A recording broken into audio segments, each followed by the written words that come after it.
Vamos dar início, então, ao nosso encontro de estudos para o Livro dos Espíritos dessa noite. Hoje é dia 6 de julho de 2015, são 19 horas e 49 minutos, 22 graus na cidade de Jaú. Nós vamos estudar o Livro dos Espíritos. Esse curso é transmitido da Associação Jauense de Estudos Espíritas, localizada na cidade de Jaú, estado de São Paulo, Brasil. Estamos estudando o capítulo 9, Intervenção dos Espíritos no Mundo Corpóreo, no seu subtítulo, Os Espíritos durante os Combates.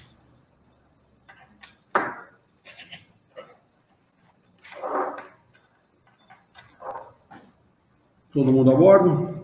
Podemos começar? Vamos lá, então. Item 10, os espíritos durante os combates. Questão de número 541.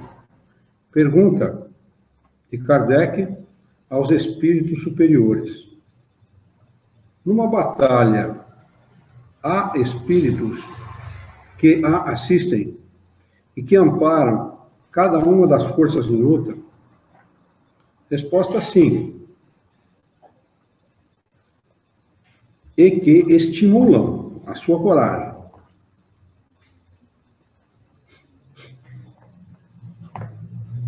Kardec dá a seguinte explicação a respeito dessa resposta. Assim, os antigos nos representavam os deuses, tomando partido por este ou aquele povo. Esses deuses nada mais eram do que os espíritos representados por figuras alegóricas. O deus da guerra, né? Thor não era o deus da guerra, se não me engano, se não me falha a memória, o deus grego da guerra, ou algo assim, né? E Napoleão, por exemplo, não entrava numa batalha sem antes consultar os seus médiuns, viu?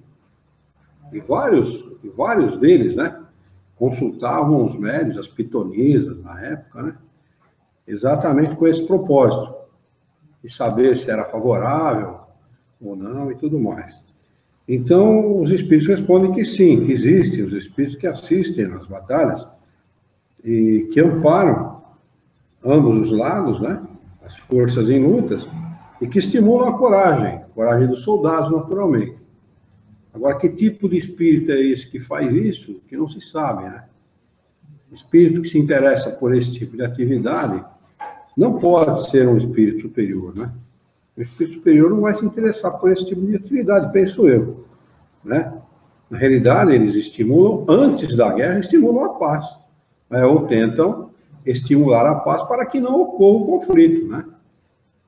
Penso eu, que não há espíritos superiores nesta situação, no meio de uma guerra. 542. Numa guerra, a justiça está sempre de um lado. Como os espíritos tomam partido a favor do errado? Resposta: sabeis frequentemente que há espíritos que só buscam a discórdia e a destruição. Para eles a guerra é a guerra. A justiça da causa pouco lhes importa. Então está claro aí que são espíritos, no mínimo, imperfeitos, né? Espíritos que ainda tomam partido, né? Que ainda se interessam por conflitos armados, estimulam os conflitos armados, que você está estimulando a coragem, né? Exceto se casos excepcionais, você está fomentando a guerra, né? Está fomentando a discórdia, fomentando a violência, né? Os espíritos superiores vão se importar com a paz e não com a guerra, né? 543. Certos espíritos podem influenciar o general na concepção dos seus planos de campanha? Resposta: sem nenhuma dúvida. Os espíritos podem influenciá-lo nesse sentido, como em todas as concepções.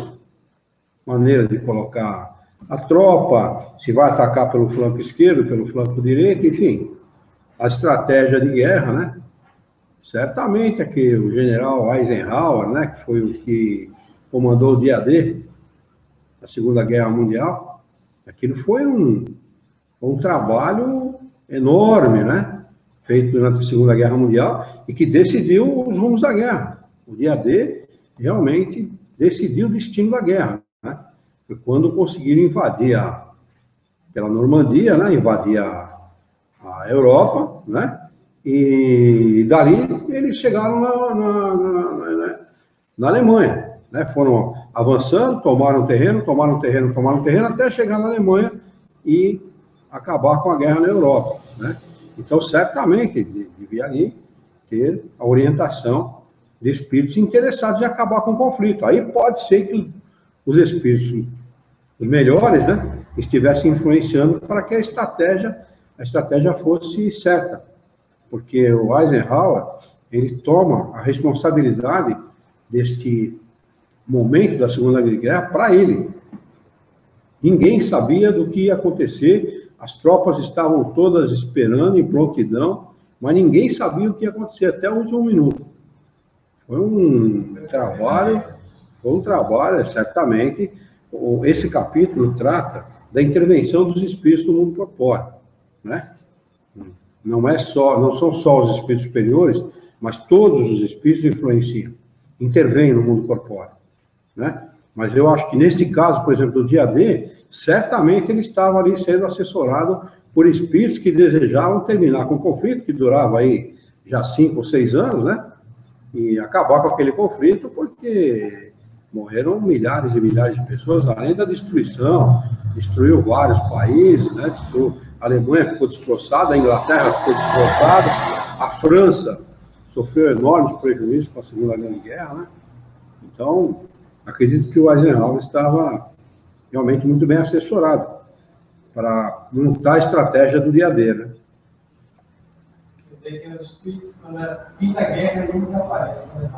Eu acho que no caso, especificamente do dia D, havia um propósito de, através daquela batalha, né, daquele momento, se extinguir com a guerra, porque o propósito dos aliados era acabar com a guerra.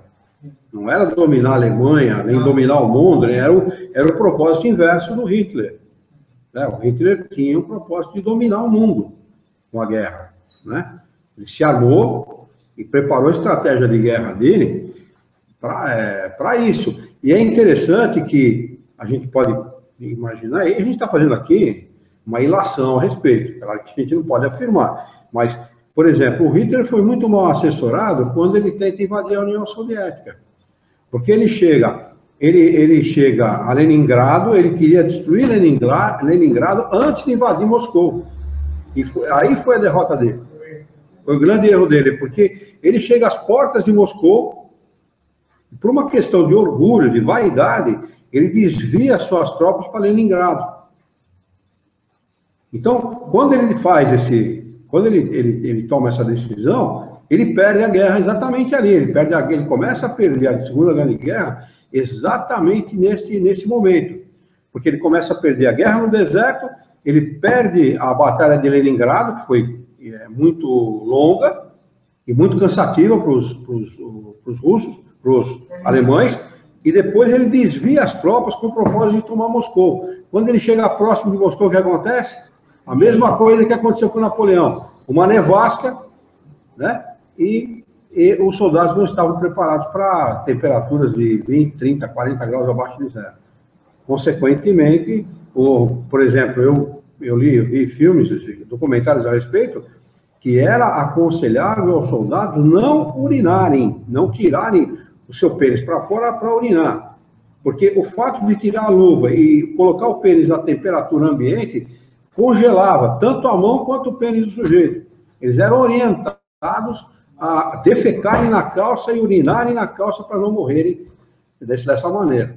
Quer dizer, a coisa foi realmente... Então a gente percebe aí, na minha opinião, que a estratégia do dia D, ela foi provavelmente muito bem assessorada pelos espíritos. E do ponto de vista contrário, mal assessorada para Hitler, porque ele estava sendo movido pela vaidade, pelo orgulho, né, pelo egoísmo, pelo desejo de dominar o mundo, né? Certamente aí um estava mal assessorado e o outro bem... Não é de se pensar isso?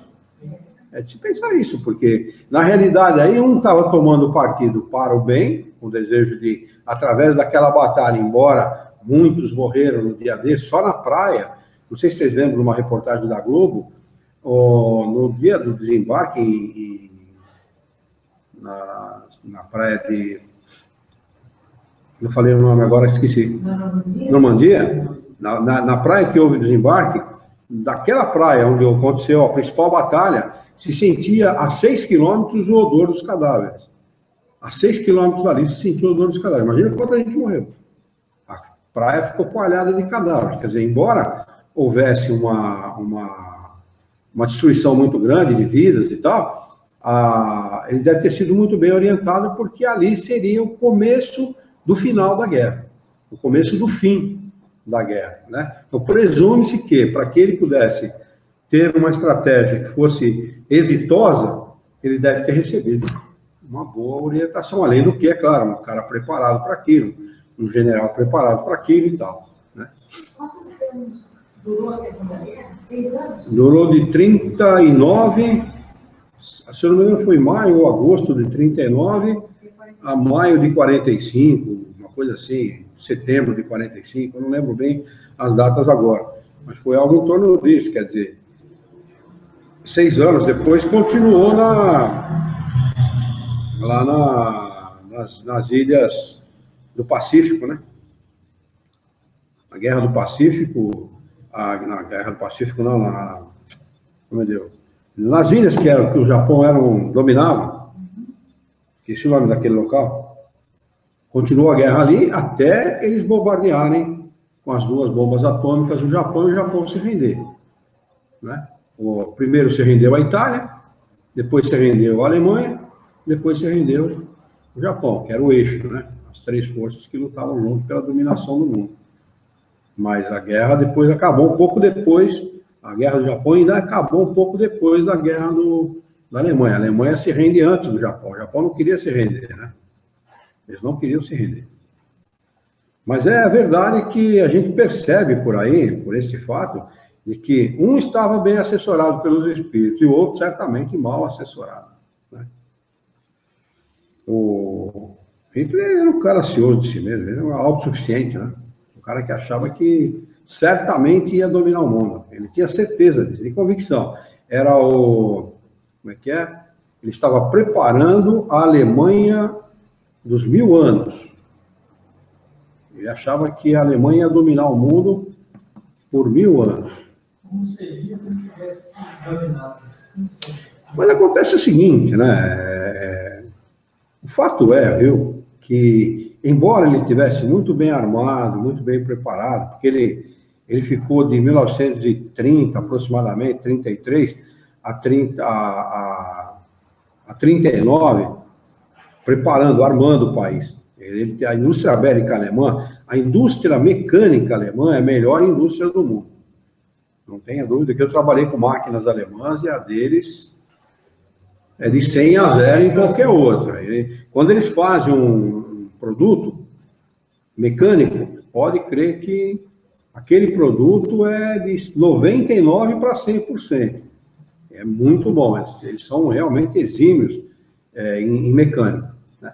Então, eles tinham uma indústria bélica muito forte, eles estavam muito bem armados, só que o que determina o êxito ou a derrota ou a perda de algum propósito é exatamente o motivo que leva a pessoa a fazer aquilo.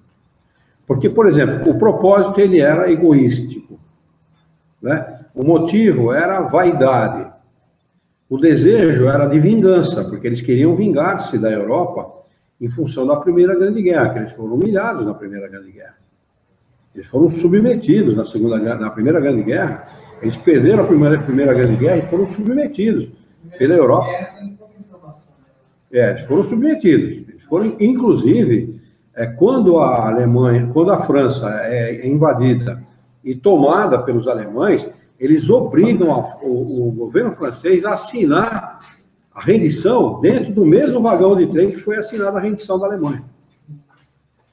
Quer dizer, o propósito de Hitler, de certa forma, era vingar-se da Europa. Ele queria vingar-se da Europa, né? Tanto que ele começa... O Hitler tinha um pensamento que ele tinha um povo diferente, né? Povo selecionado para ele, o povo que, né? Quer dizer, Na cabeça dele. Na cabeça do povo alemão que ele conseguiu iludir, porque ele consegue iludir 90% da população de que ele estava certo, né?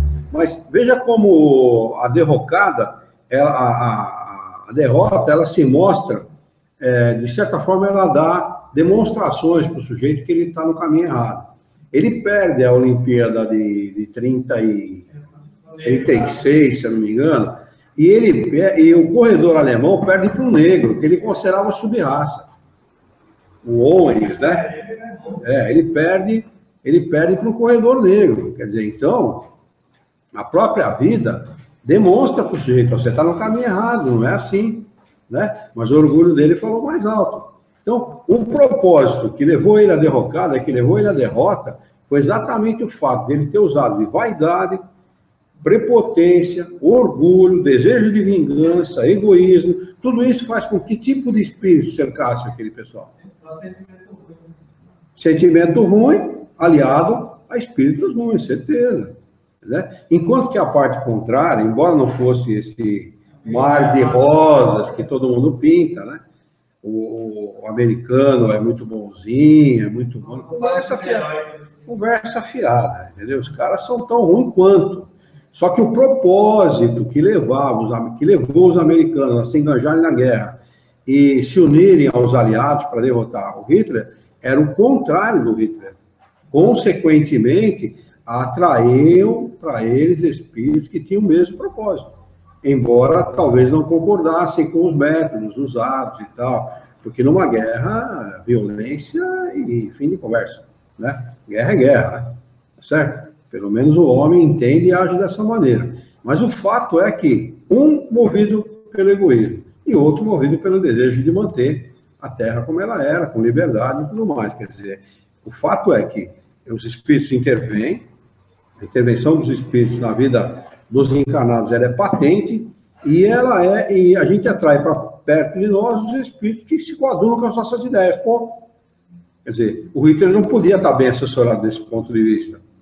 E, como os aliados estiveram bem assessorados desse ponto de vista, porque tinham outros propósitos. Né? Raciocinando dessa forma lógica, a gente percebe que tipo de espírito estava do lado de um e que tipo de espírito estava do lado do outro. Né? O povo alemão, uma boa parte deles alegaram que sequer sabiam o que aconteciam nos campos de concentração, nos campos de extermínio. Sequer sabiam. Olha, tomaram uma lição que, se não aprenderam com essa lição, não vão aprender nunca mais. Eu acho que eles dão exemplo de muita capacidade, viu? Porque em 40 anos eles ergueram do nada, eles fizeram da Alemanha o que ela é. Primeira potência, como está no mesmo nível aí das outras grandes potências, né? Nível de vida lá é muito bom, a qualidade da vida do setor social deles é muito boa, né? Então a gente não pode negar esse fato. Não pode negar esse fato. As leis, elas existem e são aplicadas. Enquanto que aqui a gente não passou por guerra nenhuma e aqui o pessoal dá risada da lei, né? O pessoal brinca com a lei, né? Parece que agora a coisa está sendo tomada mais a sério, tem gente aí que está sendo penalizada por sonegar imposto e tal, quer dizer, tomara que isso aconteça mesmo. Tomara que isso aconteça mesmo, porque chega do povo ser punido, né, por meia dúzia com muito, né, e o resto sem nada. Chega disso. Mas vamos lá. Seguindo aqui em frente, ele pergunta aqui, na questão de número 543. Certos espíritos podem influenciar... Ah, tá. Já lemos essa aqui, já lemos. Né? 544. Os maus espíritos poderiam suscitar-lhe planos errados com vistas à derrota? Aquilo que nós estávamos comentando, né? De certa forma, né? Resposta: sim. Mas não tem ele o seu livre-arbítrio? Aquele que recebe os planos errados, né? Se o seu raciocínio não lhes permite distinguir uma ideia certa de uma falsa, terá de sofrer as consequências e faria melhor em obedecer do que em comandar. Quer dizer, muitos generais, durante as guerras, devido ao motivo que o levava a fazer aquela guerra, foram realmente mal orientados. Os espíritos desencarnados servem como lição também, essas guerras, assim, que nem... Sem dúvida, sem dúvida. Sem dúvida, porque o homem, e aí vamos falar dos espíritos, tanto os encarnados como os desencarnados, eles têm que se enfastiar do mal. Tem que chegar um momento que ele se satura daquilo, a tal ponto de não querer mais aquilo. É tudo assim, né? É tudo assim, viu? Os Estados Unidos, os Estados Unidos, na realidade, se a gente quiser definir os Estados Unidos da América do Norte, a gente pode dizer que é uma grande fábrica de louco. O que tem de gente lá que sofre de estresse pós-traumático por conta da guerra, meninos de 25, 26, 28, 27, 29 anos, meninos que voltam da guerra completamente transtornados, com problemas psiquiátricos graves. Existem, inclusive, departamentos do governo que cuidam disso, setor de psiquiatria do governo para cuidar somente disso, e atendimentos realizados por voluntários que recebem ligações desses ex-combatentes, né, para tentar ajudar, porque muitos ligam e vão me matar, eu não suporto mais e tal. É desse jeito, SOS alguma coisa. Eu vi essa reportagem, volta e meia passa nos canais pagos aí, né? Exatamente com esse propósito, de evitar que as pessoas, que esses ex-combatentes se matem, que eles enveredem pelo caminho da violência, porque vem tanta violência, vem tanta morte, tanta coisa desse tipo, que não conseguem se reintegrar à sociedade. Chegam de volta em casa, eles não conseguem mais conviver com os parentes, conviver com os amigos, conviver no trabalho, não conseguem mais conviver de tanta violência, de tanta morte que ele vê, de tanta coisa que ele mesmo foi protagonista. Isso acontece quando eles não voltam mutilados. Não é, eu não estou falando do problema da mutilação, é outra coisa. O problema da mutilação é uma comum para muitos deles, o problema psicológico é o pior, porque o mutilado, muita gente é mutilada por acidentes naturais, né, do dia a dia, e nem por isso se tornam pessoas transtornadas. Tem um impacto de cara, um impacto forte, né, que acaba trazendo consequências emocionais no começo e tal, mas depois o cara supera e toca a vida em frente e acabou, né? Agora, quando o cara tem transtorno pós-traumático, que eles chamam, que é aquele causado pela guerra e pela violência, esse é dificilmente o sujeito ele consegue vencer. Complicado, né, Orlando? Complicado, porque o sujeito vê tanta coisa. Você sabe lá que você está do lado de um colega, conversando com um colega, daqui a pouco o cara está sem cabeça, sem um braço, sem uma perna, metade do corpo jogado num canto, metade no outro, que é assim que eles relatam, viu? É assim que eles relatam. Eu estava conversando com meu amigo, daqui a pouco a cabeça dele estava lá longe. Quer dizer, amigo, que o cara dorme junto, come junto, brinca junto, conta piada, enfim. É que nem um de nós aqui, ó, juntos, daqui a pouco está um morto. Quer dizer, é difícil assimilar isso, não é fácil você assimilar. Né? Mexe no noticiário, às vezes, não, acontece nos Estados Unidos, em shopping, em cinema, e muitas vezes... O sujeito pega uma arma e sai metralhando, vai num colégio, metralha e tal. Na realidade, os Estados Unidos da América do Norte, para manter o status quo deles, a condição de líder mundial, e de dono do mundo, porque na realidade eles não são donos do mundo, porque eles não são, vamos dizer, o governo deles não é totalitário, mas indiretamente, né, implicitamente, eles dominam o mundo. O dinheiro deles é o que manda em tudo, o dinheiro deles é que compra petróleo, o dinheiro deles é que é usado nas transações comerciais. Por exemplo, Brasil e Argentina, quando vai vender um produto lá, não se fala em real, e nem em peso argentino, se fala em dólar, né? Quer dizer, na realidade, eles dominam o mundo. Para manter esse estado de coisas, primeiro, um governo norte-americano, até onde eu sei, ele só se mantém no poder, ou o sujeito só se elege se o combustível estiver barato. Qual que é o combustível deles?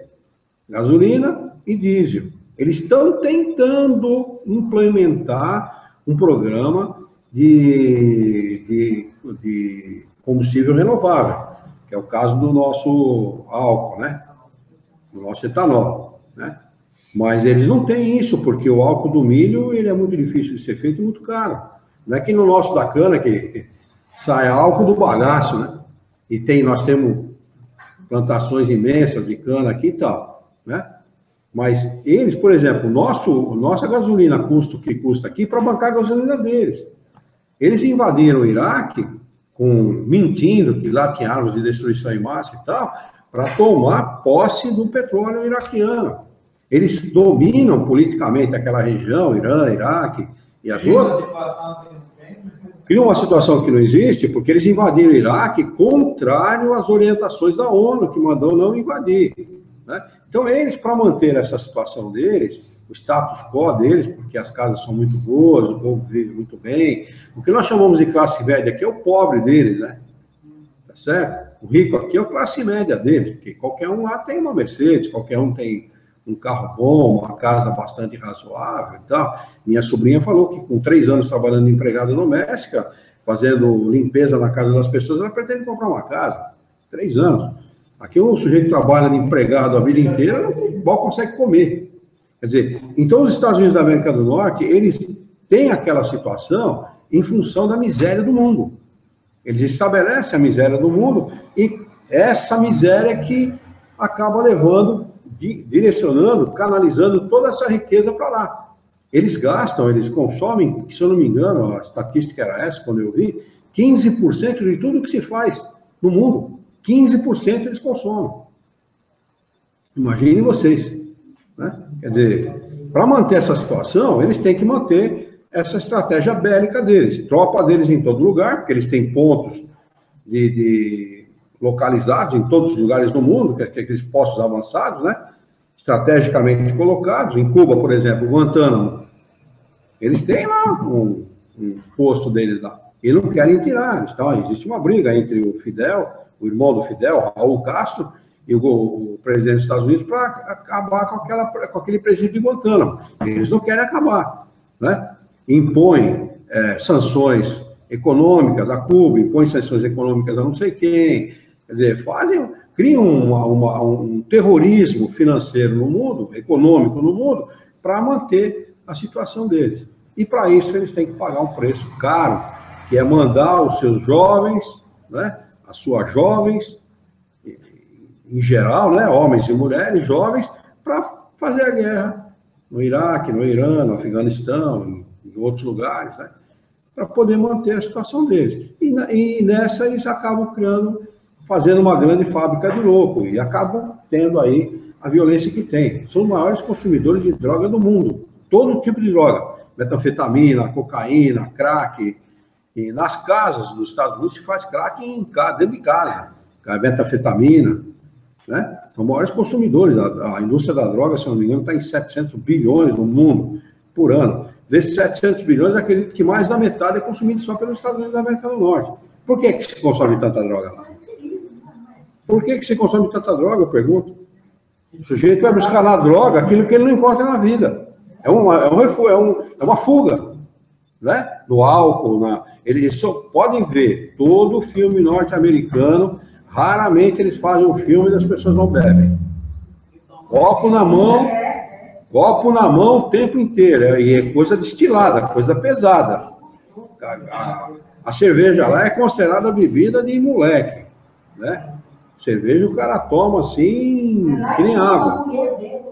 Homem bebe, mulher bebe, todo mundo, né? E nós estamos embarcando nessa também, né? Nós estamos adotando essa... Porque acha tudo bonito dentro do americano. Nós estamos adotando essa coisa aí.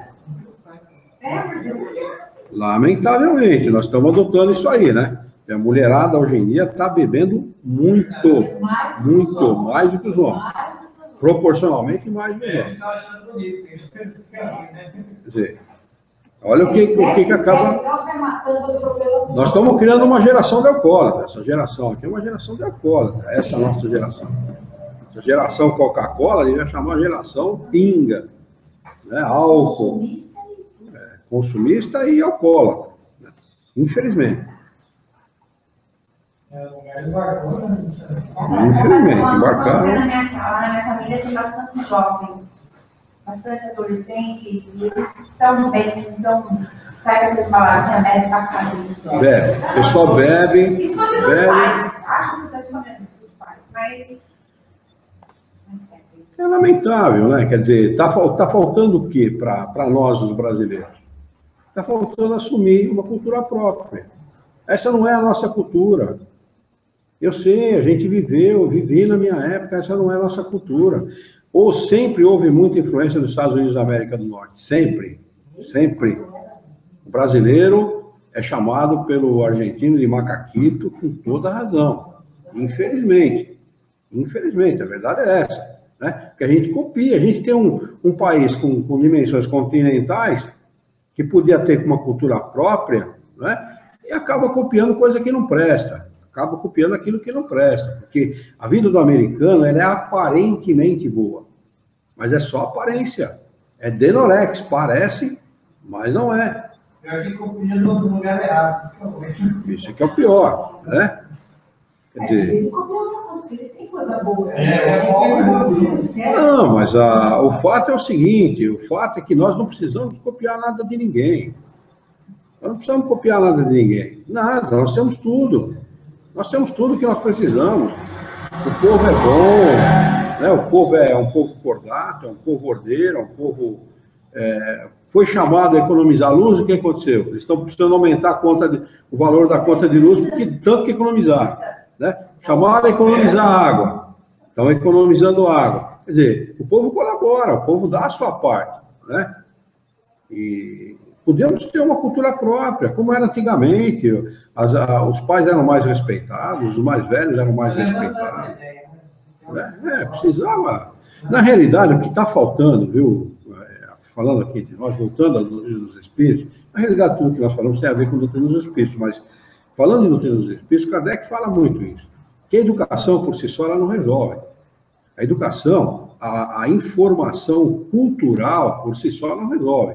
Nós teríamos que fazer dessa informação uma informação completa, cultura e moral. Ou seja, a educação completa. Quando você dá para a criança a educação completa, quando você mostra para ela que ela tem valor, muda tudo. Muda tudo. Então, você tem que dar a educação completa para a criança. Uma vez dada a educação completa, você resolve o problema. Estão querendo resolver o problema acabando com a maioridade penal, né? Diminuindo a maioridade. Não vai resolver absolutamente nada. Simplesmente não vai resolver. Se resolver, você também era a favor, mas não vai resolver. O fato é esse. Porque você está querendo resolver o problema pelo efeito e não pela causa. A causa está na falta de estrutura familiar. Como é que você resolve isso a curto prazo? Violência, você resolve com violência. A curto prazo. A médio e a longo prazo, com educação. Só esse é o único jeito, não tem. A equação não fecha se não for assim. Isso é um fato comprovado no mundo inteiro, não é o Luiz Herrera que está falando. É fato comprovado.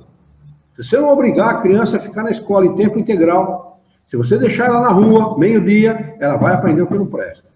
Alguns se safam, porque o espírito tem um pouco mais de evolução, um pouco mais de maturidade e não envereda por aquele caminho. Mas uma boa parte acaba enveredando por esse caminho, porque a ilusão dessa molecada, por exemplo, que estuda na escola da Lu, quem lá participa do projeto, é ser traficante. Quer ser disciplina dele. Eles usam lá, que quer ser disciplina, quer ser, como é que chama, o que fala Que é o vice, né? Tem que é o disciplina é o maioral. Depois, abaixo dele, tem um outro cara lá que tem um nome lá, que é o molecada que quer ser isso, porque o cara lá do bairro deles é assim, tem tudo, é respeitado e tal. E aonde o Estado não está, o bandidismo toma conta. Esse é o fato, esse é o ponto. E as nossas autoridades estão dormindo. E o brasileiro está dormindo também. Até que um dia vai estourar, porque uma situação dessa não se sustenta, né? Mas o problema de tudo isso é os políticos. Então precisa acabar com essa raça. Lamentavelmente, o problema não é os políticos, o problema é o povo. Não, só falando da disciplina, eu lembrei da festa junina nossa lá, e eu achei até a atitude da minha diretora muito corajosa, porque quando eles aprontaram lá fora, né, da escola, a briga e tal, aí eu também não lembro o nome do cara, o subordinado de disciplina, veio de desculpa, e ela falou, eu desculpo, só que deixa eu comprar dentro, mando eu. E aqui eu não quero vocês desculpando. Gente, essa mulher tá louca, eu tava atrás. Ele pediu desculpas, foi tudo bem. Desculpas aceitas, só que eles cortam. Mas eles não arrumam problemas. Aí, pronto, eles não arrumam problema, porque o negócio deles não é arrumar problema no local onde eles trabalham. O negócio deles é traficar droga. Então, para eles, se alguém arruma problema, eles vão lá e acabam com o negócio. Roubo, assalto, esse tipo de coisa, eles não admitem. Por quê? Porque o roubo e o assalto atrai a polícia para o local. E eles não querem isso. Eles querem a polícia longe. Né? É isso aí. Por isso que ele chama disciplina. Porque ele disciplina os outros a fazerem aquilo que é interessante para o tráfico de droga. Vejam vocês o que acontece em São Paulo. Mata um bandido, o que acontece logo imediatamente? Queima-se ônibus, não é assim? Vocês já viram queimar micro-ônibus? Sabe por quê? Porque os micro-ônibus pertencem, quando não à prefeitura, a maior parte deles pertence ao PCC. Então não se queima micro-ônibus. Por quê? Porque se um bandido queimar um micro-ônibus no PCC, ele está morto. Então, aonde o Estado está ausente, o bandido está presente. Essa é a realidade. E o nosso Estado, simplesmente, ele é omisso. Simplesmente isso, ele é omisso. Com muito pouco dinheiro, o menor infrator internado por 3 anos, ele custa, se não me falha a memória, alguma coisa entre 8 e 11 mil reais por mês. 9 mil. Falei entre 7 e 11, que foi o que eu ouvi falar. Mas vamos dizer 9 mil. Com 9 mil reais, dá para manter o cara estudando na Europa, nos melhores colégios da Europa, bancando o cara com moradia, alimentação e escola. Alguma coisa está errada nessa história. Alguma coisa está errada e muito errado. Se terceirizar, por que eles não terceirizam? O Ratinho falou, terceiriza que eu monto. Terceiriza que eu, por 9 mil reais, eu monto. Então, quer dizer, corrupção, malandragem, banditismo. Isso. Vamos lá. 545. O general pode, algumas vezes, ser guiado por uma espécie de dupla vista, uma visão intuitiva que lhe mostre, por antecipação, o resultado dos seus planos. Resposta: é frequentemente o que acontece com o homem de gênio. E o que ele chama inspiração. Ele permite agir com uma espécie de certeza. Essa inspiração lhe vem dos espíritos que o dirigem e se serve das faculdades de que ele é dotado. É um médium, é inspirado, é orientado e acaba tomando as decisões acertadas. 546. No tumulto do combate, o que acontece aos espíritos que sucumbem? Ainda se interessam pela luta após a morte? Resposta: alguns continuam a se interessar, outros se afastam. Acrescenta Kardec: nos combates acontece o mesmo que se verifica em todos os casos de morte violenta. No primeiro momento, o espírito fica surpreso e como aturdido, confuso, né? Não acreditando que está morto. Parece-lhe ainda tomar parte na ação. Não é senão pouco a pouco que a realidade se lhe impõe. De que maneira a realidade é imposta? Ele volta para o quartel lá, junto com os amigos dele, começa a bater papo, um não dá atenção, o outro não dá atenção, ele não recebe ordem de ninguém, acaba caindo a ficha. Né? O sujeito acaba percebendo que alguma coisa está errada. Errado não, que alguma coisa aconteceu, né? Porque não está errado.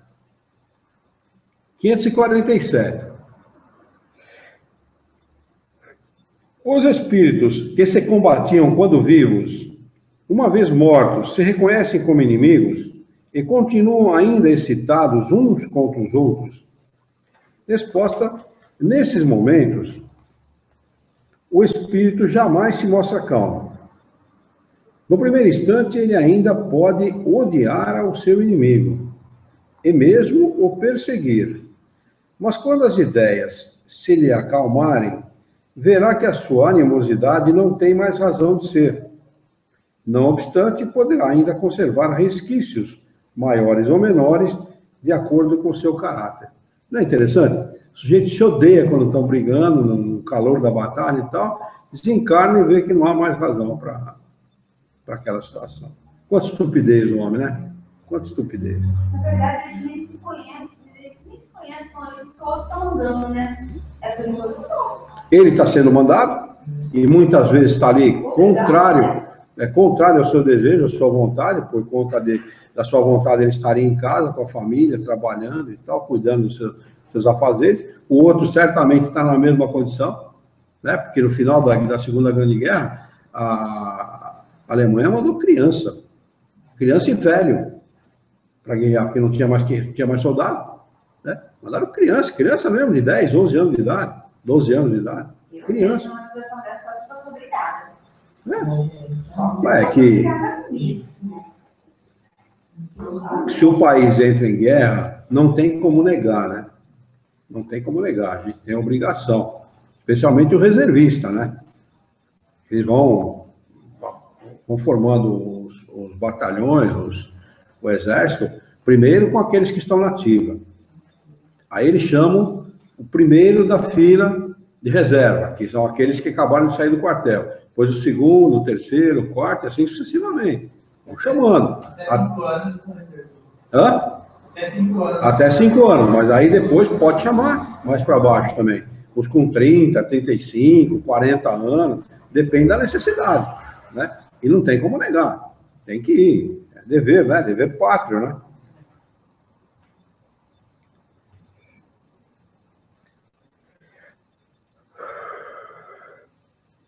(547A).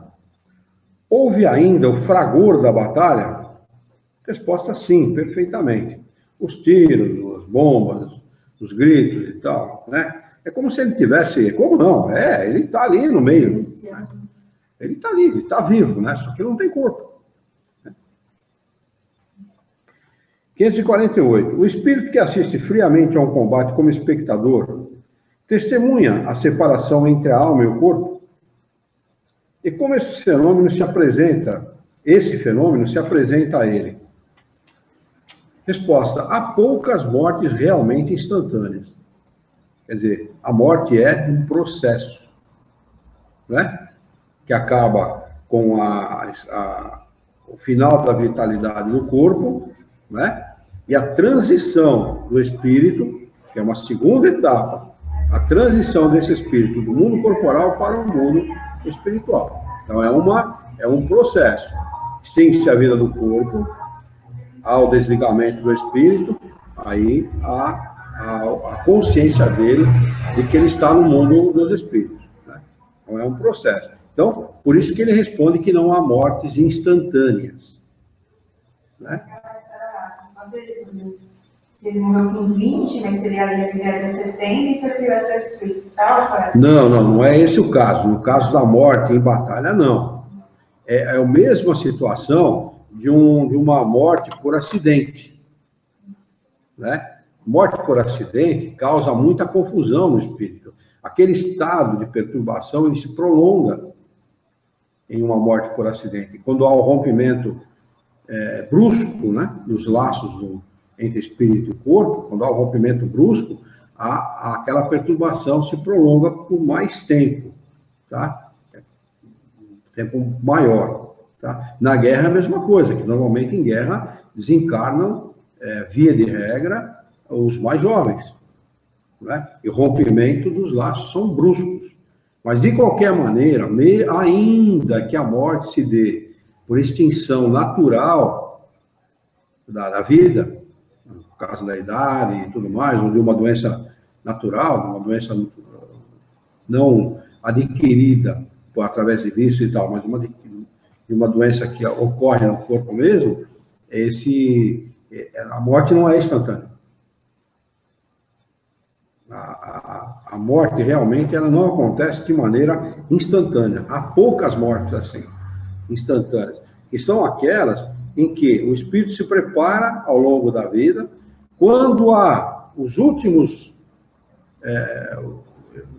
estertores da morte, ele já está desligado do corpo. Ele já está confraternizando com os espíritos. Já. Tá? Mas são casos mais raros. Normalmente o que acontece aqui é um processo. Há a extinção da vitalidade, ele começa a separação do corpo do espírito do corpo, né, do perispírito do corpo, aí, dependendo de cada espírito e da maneira que houve o desencarne, essa separação demora um pouco mais, a perturbação é mais prolongada, até que se consegue separar o espírito do corpo e ele tome consciência do estado dele. Então é um processo. Um processo que muitas vezes pode ser um processo longo, dependendo da situação moral de cada um. Olha lá, ele vai explicar. Na maioria das vezes, o espírito cujo corpo foi mortalmente ferido não tem consciência disso no mesmo instante. Ele se acredita vivo, ou seja, com corpo físico. Quando começa a retomar a consciência, é que se pode distinguir o espírito a mover-se ao lado do cadáver. Quando ele começa a retomar a consciência dele, é que você vai ver que ele, próximo do cadáver, tem algo se movendo ali, é o espírito que estava encarnado naquele cadáver. Isso parece tão natural que a vista do corpo morto não produz nenhum efeito desagradável. Ele olha o corpo morto, para ele não é o corpo dele. É um outro corpo que está ali. É um processo natural. Então, para ele não causa nada de desagradável. Toda a vida tendo sido transportada no espírito, somente ele chama a atenção e é com ele que o espectador conversa ou a quem dá ordens. Então, essa transição da morte, ela acontece para cada um de modo singular, né? É um processo que acontece para cada um segundo o seu espírito. São processos, embora aconteça para todos, mas o processo em si é individual, é individualizado.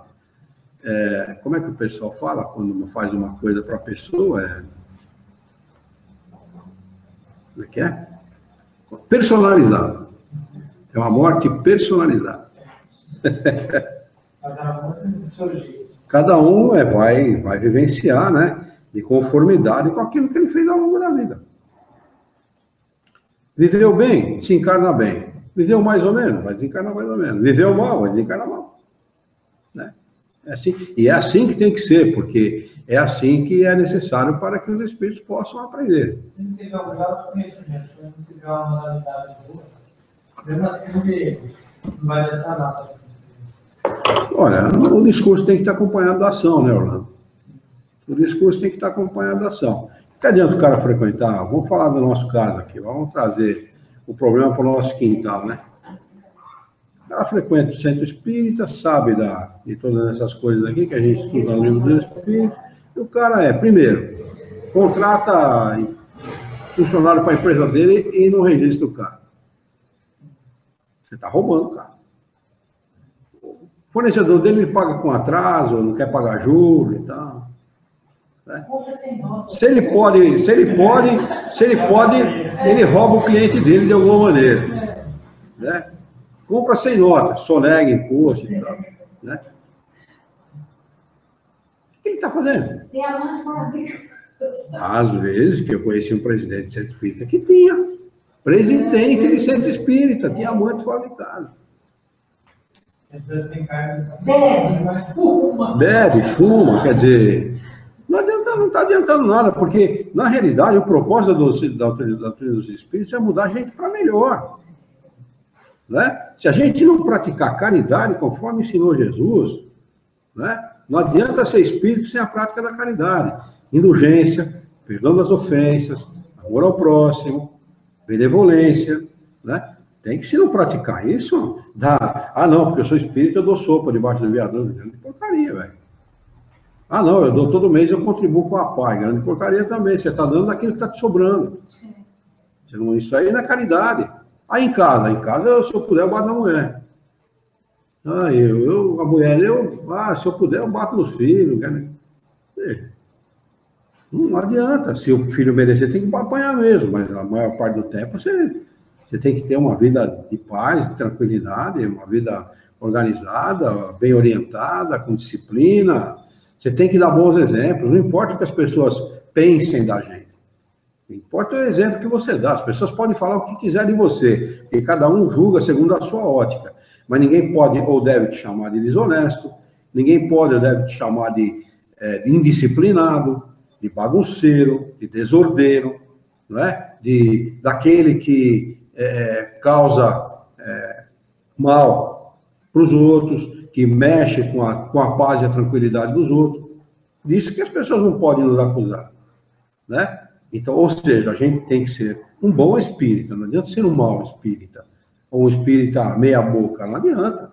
Não está resolvendo nada a doutrina dos espíritos com a gente. Assim, isso serve para o católico, isso serve para o budista, isso serve para o umbandista, serve para qualquer um deles. Serve que eu vou tomar como exemplo. Enquanto eu frequentei a vida católica, primeiro que eu era obrigada, né? Logo, isso era comunhão, eu obrigava. Ia no grupo de oração, mas assim, eu ia, frequentava uma coisa mecânica, eu não entendia muita coisa, precisava perguntar, não tinha resposta. E aí eu percebia que eu saía de lá e não acrescentava nada na minha vida. E eu fui uma adolescente meio aborrecente, né? Não assim, nos extremos, né? De prejudicar ninguém, mas a mim mesmo. E assim, dentro de casa, eu brigava com a minha mãe, eu concordava com algumas coisas. E depois que ela se encarnou, eu vim para cá, acho que 10 anos que eu frequento a casa, é que realmente eu estudo tudo, quando eu saio daqui, estou engatinhando, mas eu vejo uma diferença muito grande em todas as atitudes que eu tomo, eu reflito antes, eu faço uma oração. Mas esse é o propósito. Eu mudei muito. Esse é o propósito. Muito. Então, realmente eu venho, até uma menina falou, sexta, segunda e sexta é o dia sagrado dela. Eu só falto quando realmente não dá, eu tenho compromisso algo, quer dizer, trabalho, né? Porque senão é de suma importância para mim. Acaba fazendo parte das nossas necessidades, como a água, como a comida, como o relacionamento social, como qualquer outra coisa que pertence para a vida.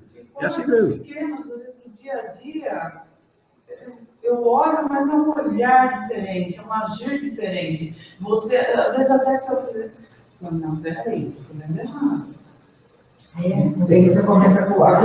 Ele cobra muito. Cobra, porque eu vou dizer... Mas você falou uma coisa importante. Você falou assim, eu fazia parte e tal, mas eu não sabia, eu não entendia muita coisa. E aí que está o ponto. Porque a pessoa, quando ela frequenta um lugar, quando ela toma para si uma determinada doutrina ou uma determinada filosofia, ela quer entender o porquê. E isso que é importante. A pessoa tem que saber o porquê das coisas. Né? Eu estou fazendo isso porque isto é assim, assim, assim, e vai significar isto, isto e aquilo. Senão, não há razão para você vai fazer aquilo maquinalmente, vai fazer aquilo automaticamente. A gente sabe que não satisfaz. Você pode até fazer, mas não traz satisfação, né? Não preenche intimamente. E como nós somos seres e vivemos à base de emoção, nós queremos a nossa emoção, no mínimo, preenchida, né? Nós queremos sentir a satisfação. Vocês pensam que eu não me imponho muitas vezes vir aqui? Eu estou cansado, chega no final do dia, hoje foi um dia estressante para mim. Foi um dia cheio, estressante, né? Mas eu me imponho, né? Eu segunda com cara de trabalho de segunda. Para mim, todo dia é dia. Para mim, não faço diferença entre segunda e sexta, é tudo igual para mim. Mas foi estafante o dia. Mas eu não quero nem saber, só se eu não tiver a mínima condição também. Porque é uma necessidade, a gente sente essa necessidade, né? E é claro que isso tudo faz a gente aprendendo com os espíritos como agir e por que agir, a gente automaticamente muda. Né? Muda o nosso comportamento, a nossa maneira de ver, a nossa maneira de sentir. Você, antes de pensar em fazer alguma coisa contra alguém, você pensa 2 vezes, e é isso que tem que acontecer mesmo.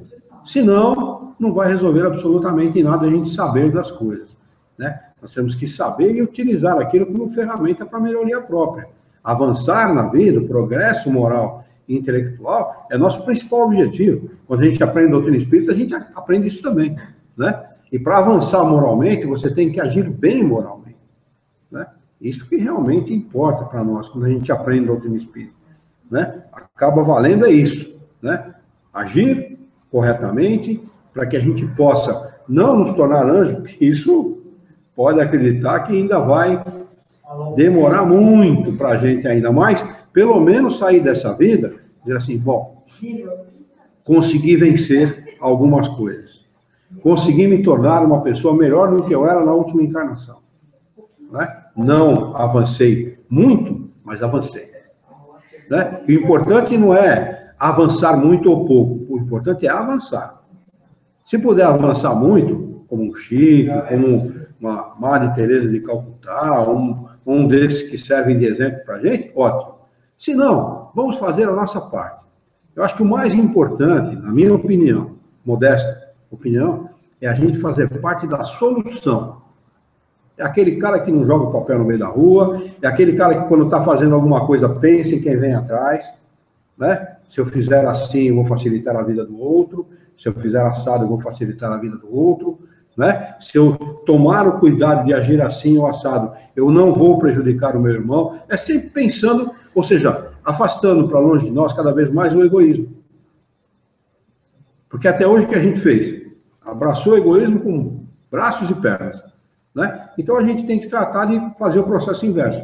Afastar o egoísmo para longe de nós o máximo possível, né? Quando vai acender uma luz, pensar 2 vezes. Eu preciso acender essa, eu vou acender essa e aquela. Não, eu vou acender só aquela. O que isso representa? Em termos práticos, quase nada. Mas em termos gerais, em termos do todo, aquela luz que você deixou de acender, você economizou água, você deixou de gastar para que o outro tenha para gastar, você economizou a lâmpada, que amanhã depois você vai ter que comprar para repor no lugar, você deixou de onerar a sua família com uma despesa maior, porque você acendeu aquela. Tem um significado. Tudo tem um significado, né? Uma roupa que você joga fora, uma lâmpada que você acende no momento errado, o uso de um sabonete, de uma pasta dental, o uso em excesso de qualquer coisa, né? Pode ter um significado importante. Jogar comida fora, do jeito que estão as coisas, né? Então, tudo tem um significado. E isto é a ação moral do espírita, né? Fazer parte da solução é agir de maneira consciente em relação a tudo. Tudo, menor detalhe. Pô, tá lá o alfinete no chão, aquele alfinete tá bom, ele pode ser útil.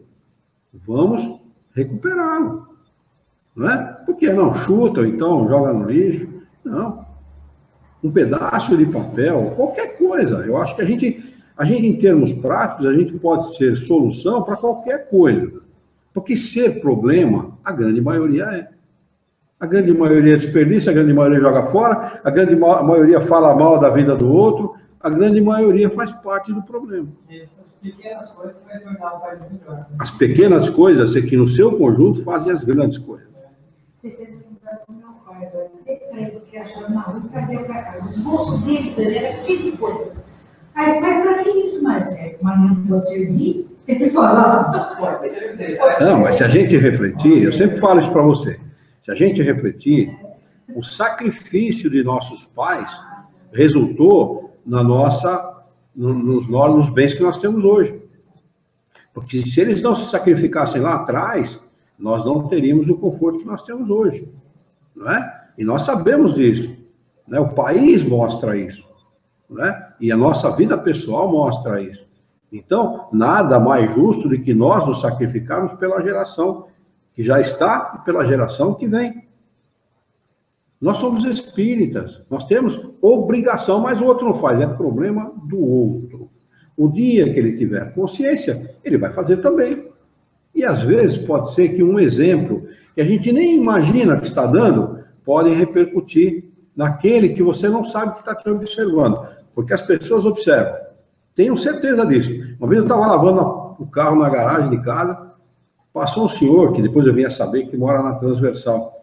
Primeira rua, entrando da esquerda, Saldanha Marinho, perto de casa.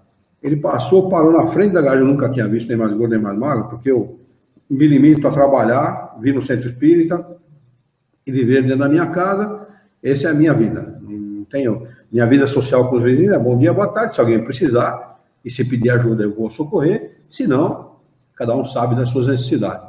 Então o sujeito parou na porta de casa, olhou bem para mim, fiquei meio assim, porque estranho, né? Alguém que você não conhece, para na porta da sua casa, olhar para você, ele falou, eu tenho te observado, você merece ter carro, porque você cuida do carro e você anda com cuidado, você é cuidadoso para dirigir, porque ele me observou até dirigindo. Olha que interessante, eu nunca tinha visto o carro na minha vida. Eu não estou me dando como exemplo, não é isso, mas eu estou dizendo que as pessoas observam a gente. Eles observam a gente. Né? E se observam, e se eles estão observando, se a gente der mau exemplo, a gente pode ser responsável por uma ação equivocada dos nossos irmãos, como a gente pode ser responsável também por uma boa ação deles. Não é? Não, mas o que o carro tem a ver com isso? O bom uso de um carro significa economia, para mim, para minha família, para a sociedade. Menos poluição, não é assim? Tem um significado. Tudo tem um significado, tudo tem uma razão de ser. Não existe nada que está desconectado na vida. Tudo está interligado. A nossa ação representa o bem ou o mal do nosso próximo. Todas as ações, todas, indistintamente, uma ação que você faz hoje, se não repercutir imediatamente, uma hora repercute. E vai repercutir bem ou mal em função do seu modo de agir. Né? E como nós não queremos o mal nem para nós, nem para o nosso próximo, nós temos que procurar agir da melhor forma que estiver ao nosso alcance. E como nós não somos perfeitos, nós ainda somos espíritos imperfeitos, certamente a gente erra. Certamente. Às vezes eu me pego impaciente. Às vezes eu me pego e falo, puxa vida, eu já devia ter aprendido. Né? E às vezes você cai na esparrela, né? Mais uma vez. Né? 63 anos de idade e continua cometendo os mesmos erros. Coitada da mulher dele. Eu na escola anterior que eu trabalhava, né? Eu vou falar, vocês já sabem, era assim, precisava de um recado, então tinha pegar uma folha sulfite para escrever 3 palavras, fazer aquele bolo túmulo. Não me deixava muito. Por favor, poxa vida, olha o que você está fazendo. Nossa, uma folha de sulfite. Uma resma. Nossa, eu falava, meu Deus, mas o governo é o governo do nosso bolso. Não é o governo. O governo é do nosso bolso. Pior é que não é o governo. Vocês lembram quem era, né? Sim. A figura. Bom, fui para essa escola, eu sempre pensava, ai, quanto desperdício, que intenção tá. Essa nossa escola é assim, a folha sulfite usa a frente e usa a verso. Terminou a festa junina, pegou TNT, VA, tudo enroladinho, a gente guarda. Claro. Usou a cartolina para essa semana, vira, usa para outra. Ela não se desperdiça nada, só quando não tem mais uso. Aí a gente tem os latões para reciclagem. Na cozinha tinha um manjar branco que as crianças estavam buscando. Aí a diretora desceu, conversou com a merendeira e falou, o que a gente pode fazer? Porque tem, né? Pela prefeitura, a pediatra nutricionista todo tempo nós vamos fazer isso, ao invés de ser jogado aos monstros que eles não gostam. Conversaram bastante, chegaram a uma conclusão. Vamos pegar a bolacha do maisena, vamos virar esse manjar no creminho, aí a gente põe bolacha virando pavê. Foi o sucesso da molecada. Ah lá. Acabou. E assim a dona de casa também. Exatamente. Vamos fazer experiência, não vamos jogar tudo. E olha, a gente usa tanta criatividade lá, se desperdiça. Nós temos pouco, porque o governo cortou muita coisa, mas com esse pouco nós aprendemos a trabalhar bem. E faz muito. E faz. Outra faz coisa muito.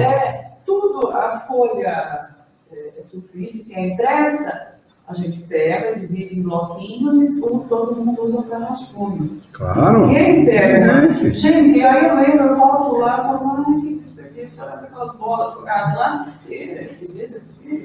Sim. Olha, é coisa de novo. O fato é que a gente, para quem viveu um tempo, como eu vivi, que minha mãe dividia um bife em 3 pedaços, dava um para cada filho, comia arroz e feijão puro, a gente sabe que isso que você está falando é uma verdade. As coisas bem utilizadas, bem orientadas, bem organizadas, elas rendem triplicadamente, se não mais. Né? Isso é a qualidade de vida para todo mundo. Para todo mundo, é claro, não está economizando para governo coisa nenhuma, está economizando para a sociedade. Nada, o mercado acha livres no shopping, tem que fazer. Olha lá. A gente está começando, olha aquela grana atrás, põe na mesa, põe aqui.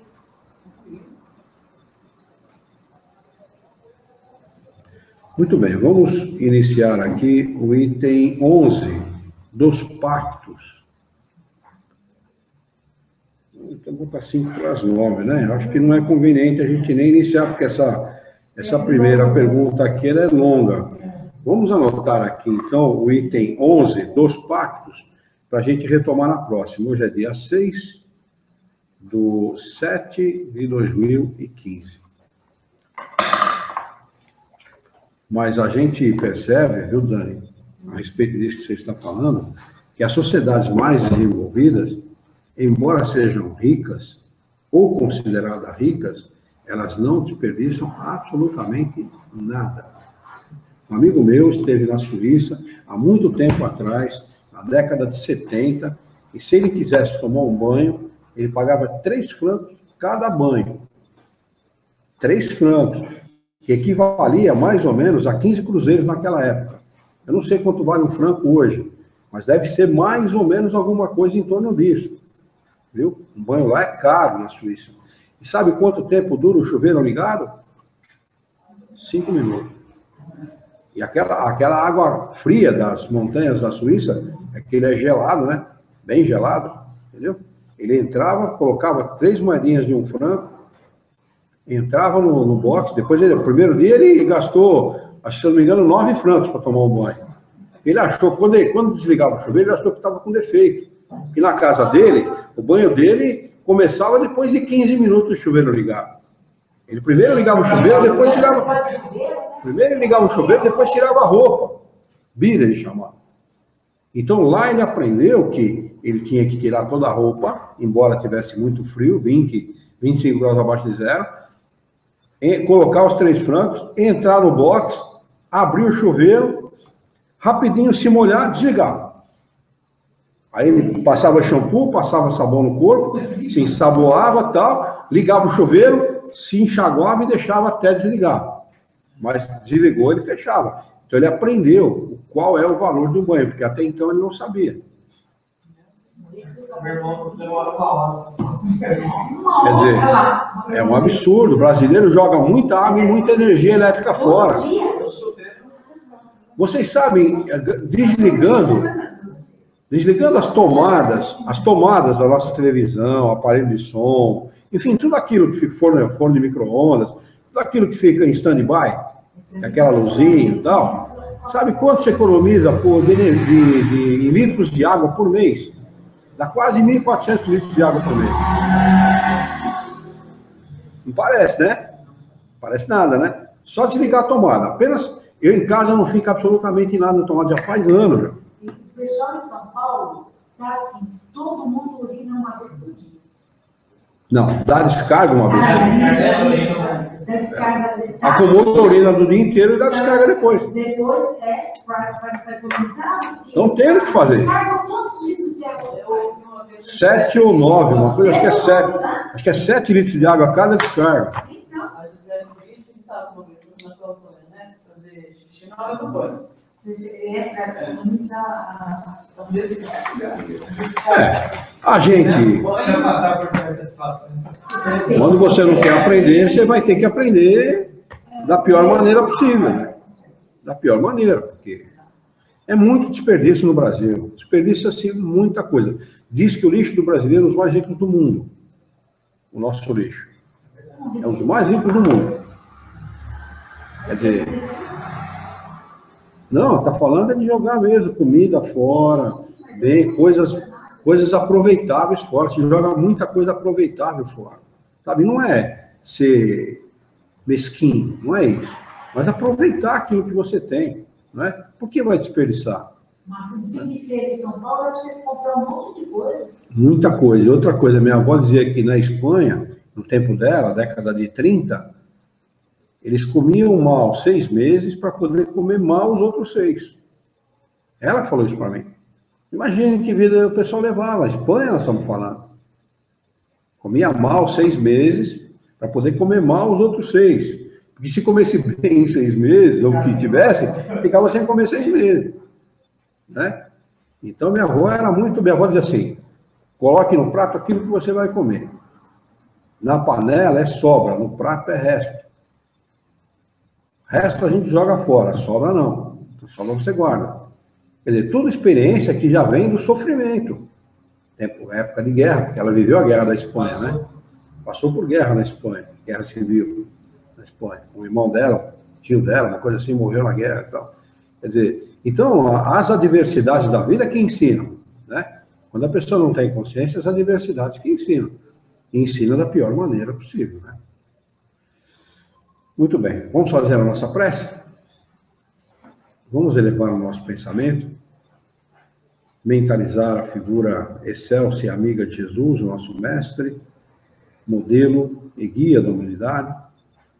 Juntos com Jesus, vamos nos dirigir ao Criador, ao Senhor da vida, fonte inesgotável de paz, de amor, de bondade, de misericórdia e justiça, para agradecê-lo imensamente pela oportunidade de aqui estarmos reunidos em seu nome, para estudar as questões propostas pelo Livro dos Espíritos dessa noite.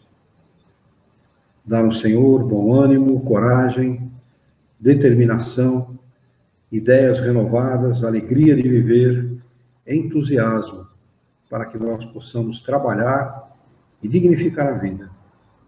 E ajuda-nos, Senhor, a honrá-la por um profundo e sincero respeito ao nosso próximo.